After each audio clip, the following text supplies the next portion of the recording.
সারা জীবন এত যোগ্যতা অর্জন করে, এত কামাই করে, শেষমেশ একটা কাপড়ের কাপড়ই জুটবে, তা তুমি নিজে পড়তে পারবে না, অন্য কেউ পরিয়ে দিবে।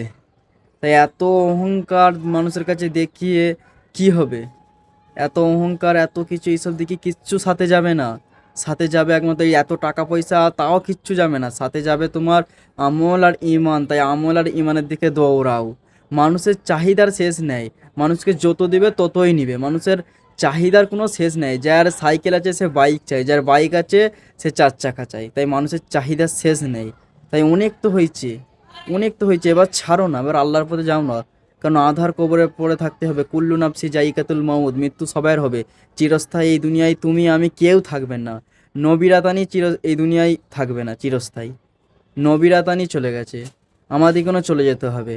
তাই এবার একটু বসে ভাবেন না, কারণ আমাদিকে চলে যেতেই হবে। আধার কবরে পড়ে থাকতে হবে, কেউ তো আসবে না। নিজের বাপ চিনবে না, মা চিনবে না, কেউ চিনবে না। আধার কবরে তোমাকে আমাকে একা থাকতে হবে।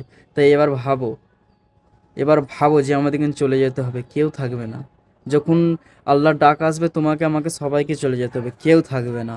তাই এবার ভাবুন যে ইমান, আমল এইগুলো আমাদেরকে করতে হবে। আমাদেরকে আখিরাতে, আখিরাতে আল্লাহর সামনে কিয়ামতের দিন দাঁড়াতে হবে। কবরে আমাদেরকে থাকতে হবে একাকে, কীভাবে থাকবো? এইসব ভাবনা চিন্তা করো এবার। অনেক হয়েছে, অনেক হয়েছে।